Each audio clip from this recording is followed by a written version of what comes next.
The fluorescent lights of the private clinic buzzed with a clinical indifference that mirrored the ice in Ji-sung Chan's eyes.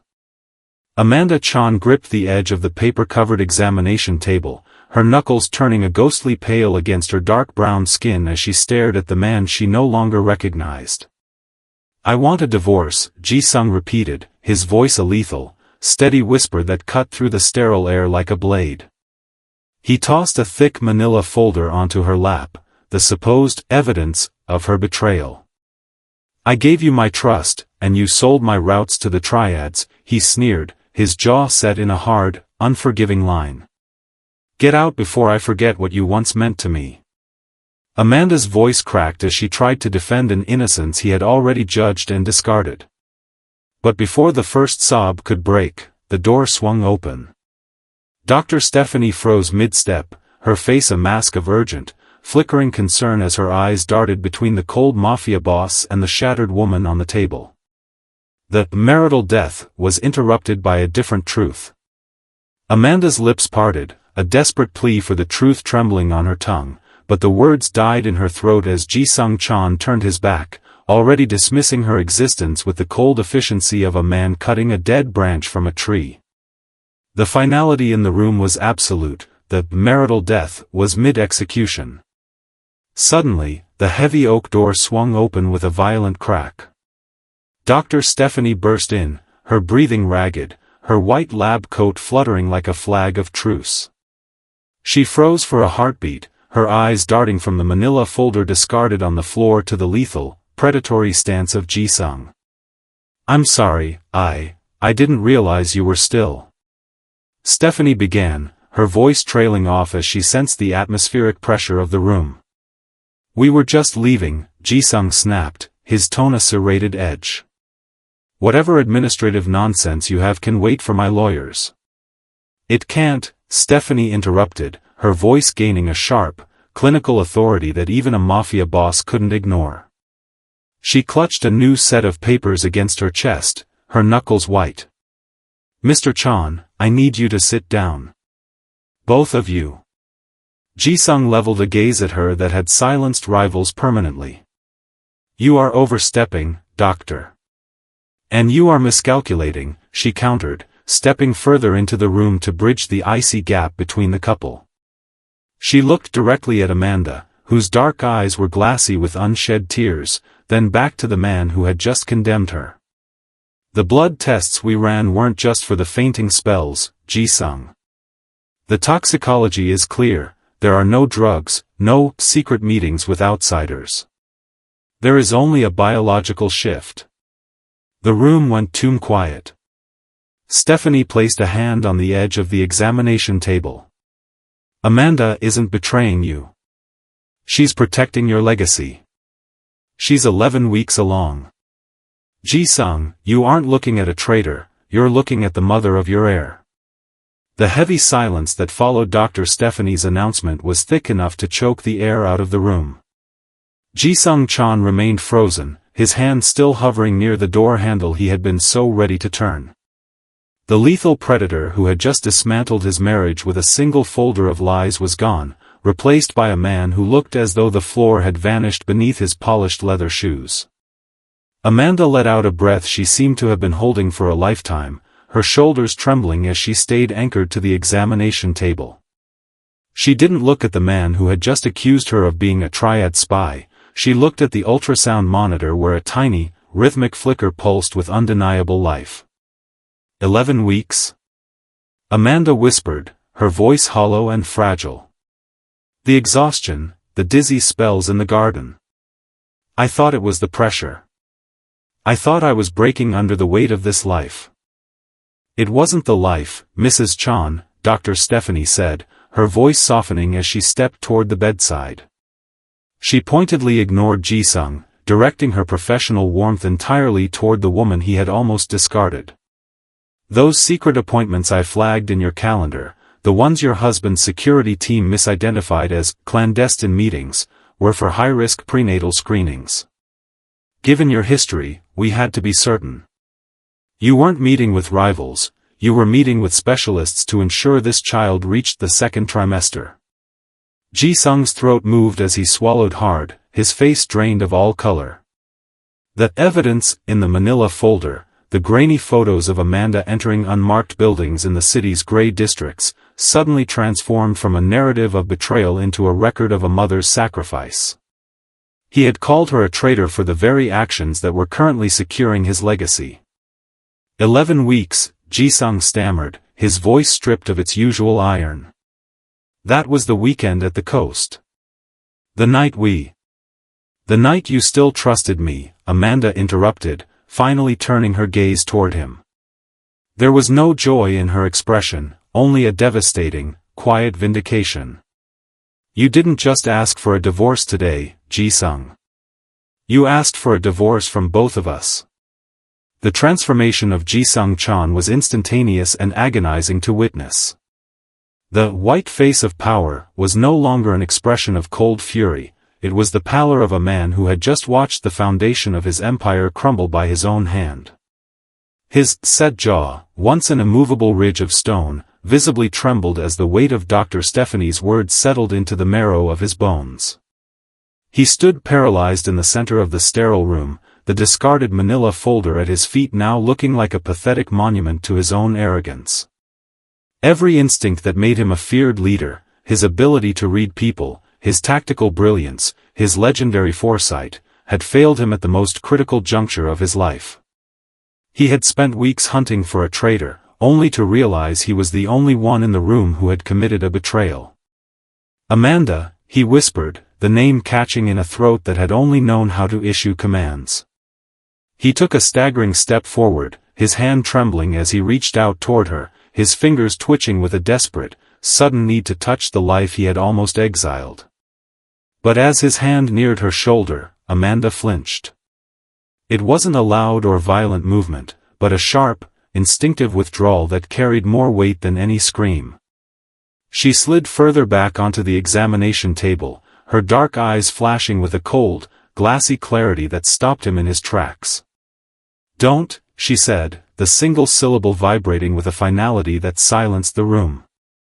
I didn't know, he pleaded, his voice stripped of its iron, reduced to a hollow rasp.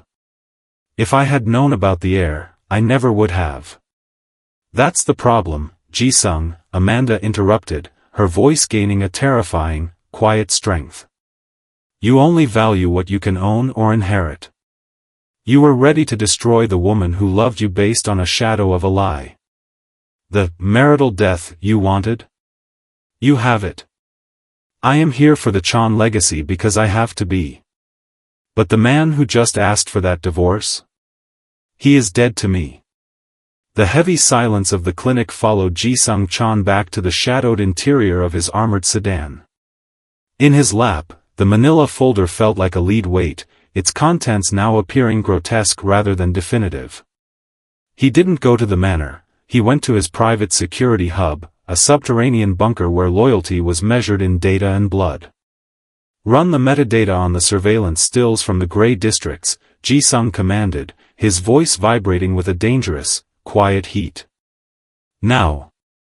As his lead analyst worked, the status flip began to take its toll. The grainy photos of Amanda entering the medical facility had been cropped, deliberately removing the clinic sign to make the building look like a Triad safe house. He watched as the software stripped away the digital layers, revealing the original timestamps and GPS coordinates. It wasn't a rival hideout, it was a specialized prenatal center. The poison proof had been fed to him by his own second-in-command, a man he had called brother for a decade. The realization was a physical blow. To isolate Ji-sung, his inner circle had exploited his one true weakness, his fear of betrayal. He had trusted the cold reports of soldiers over the warmth of the woman who slept beside him. Looking at the digital trail of her secret appointments, made in the shadows to protect the heir from his own violent world, Ji-sung felt a crushing wave of guilt. He had dismantled his world to find a mole, only to realize he was the one who had poisoned his own well. He hadn't just failed as a husband, he had failed as a protector. The Chan Manor, once a place of shared whispers and quiet intimacy, had transformed into a gilded cage. Ji-sung Chan moved through the halls with a frantic, silent penance, attempting to overwrite his cruelty with material perfection. He hired world-renowned obstetricians to visit daily and a specialized chef to prepare organic, mineral-rich meals that Amanda Chan barely tasted. The dynamic had undergone a total, status flip. Ji-sung was now the one seeking approval, lingering at the doorway of her suite, his eyes searching hers for a flicker of the warmth he had extinguished at the clinic. But Amanda remained a ghost in the narrative of his life.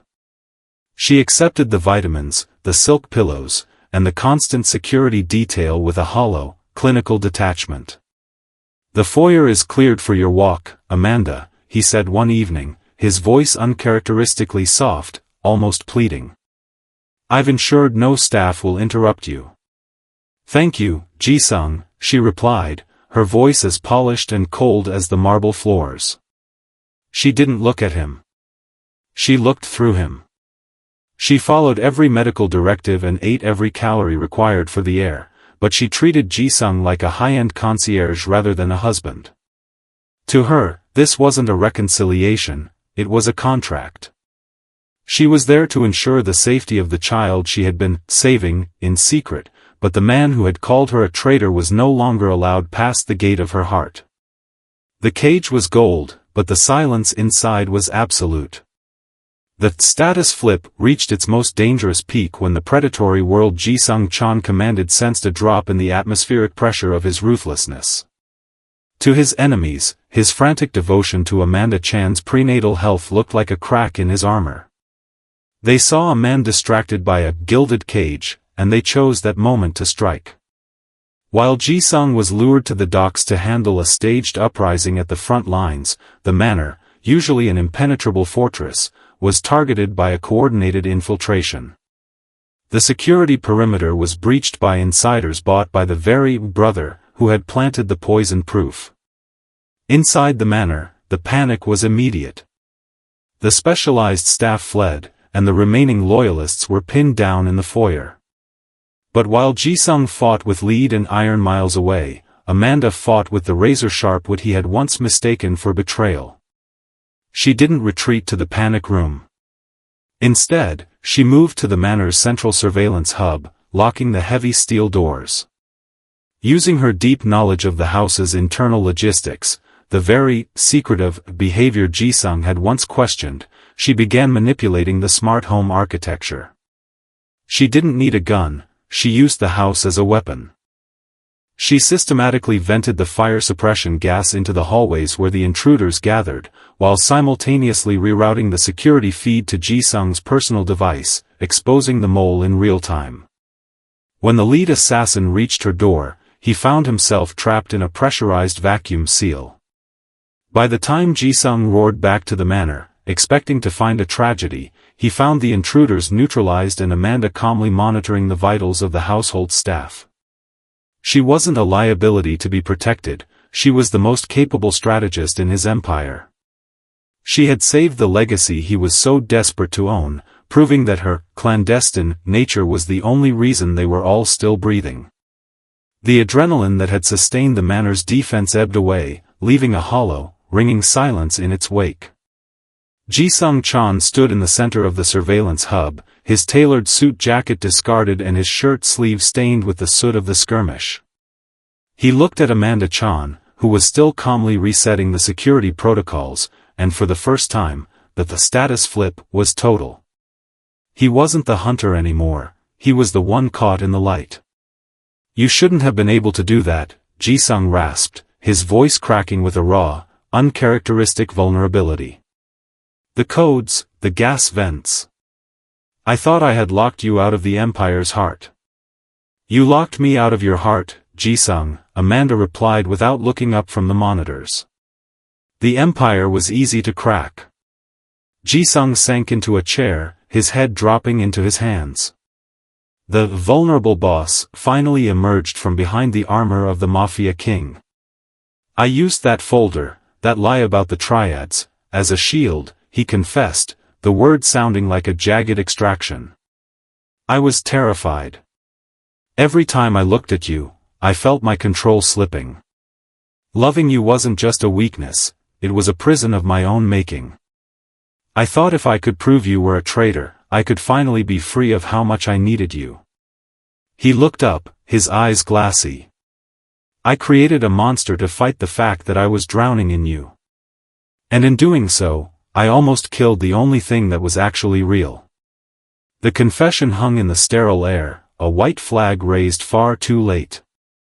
The atmosphere in the study was no longer one of war, but the tension remained as heavy as the scent of gunpowder that still clung to Ji-sung Chan's clothes. Amanda Chan stood by the mahogany desk, her silhouette framed by the moonlight. She didn't look like a victim anymore, she looked like a woman who had finally stepped out of the unlit moon role and into her own power. Without a word, she slid a new set of papers across the desk toward him. Ji-sung flinched, his eyes darting to the documents with a raw, visible fear that she was completing the divorce he had so cruelly started.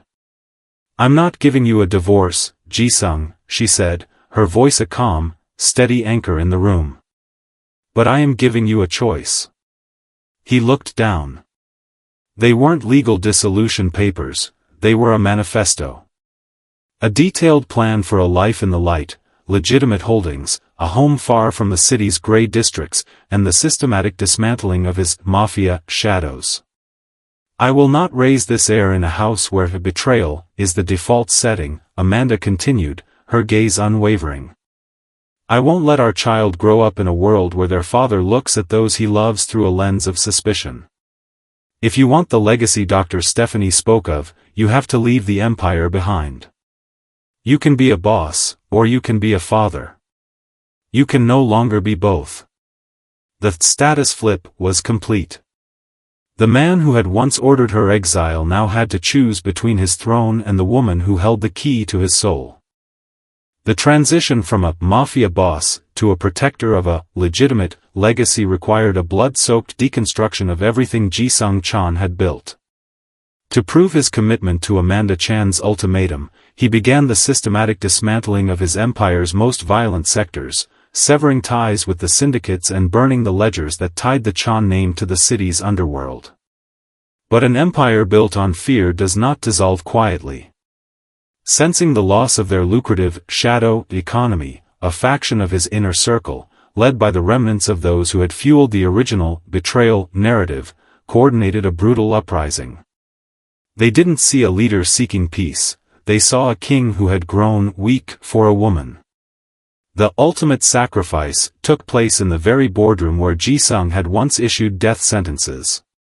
Facing the barrels of his own men's guns, he stood unarmed, offering them the keys to the territories he was abandoning in exchange for a total, irrevocable exit. When words failed and the room erupted into a final, desperate skirmish, Ji-sung took a bullet meant for the future he was trying to build. He risked his life not for territory, but to ensure that when the smoke cleared, there would be no one left to hunt Amanda or the heir. As he sat wounded in the aftermath of the uprising, he finally achieved the status flip he truly needed. He was no longer a man defined by the men he commanded, but by the quiet peace he had bought for his family. 6 months later, the violent hum of the city and the sterile glare of the clinic had been replaced by the soft, golden light of a nursery far from the reach of the shadows. The new legacy was no longer a theoretical strategy, it was a rhythmic, breathing reality. Ji-sung Chan, the man who once commanded an empire of fear, was found sitting in the quiet. He wasn't surrounded by bodyguards or ledgers, but by the soft scent of lavender and the steady rise and fall of his child's chest. The status flip was finally complete. He no longer needed the armor of a boss because he had found the peace of a father. Amanda Chan entered the room, her movements no longer clinical or detached. She watched him for a moment, the man who had dismantled a kingdom to prove he was worthy of a home. When he looked up, there was no suspicion in his eyes, only a profound, abiding clarity. "He has your eyes," Ji-sung whispered, his voice a low, warm vibration in the stillness. Amanda sat beside him, resting her head on his shoulder. The marital death that had begun at the clinic had been fully replaced by a rebirth. The story concluded not with a grand pronouncement of power, but with a silent realization: Ji-sung's true strength wasn't in the territory he had conquered, but in the fact that he was finally being truly seen by the woman he almost lost. He had moved from the shadows into the light, and for the first time in his life, he was home.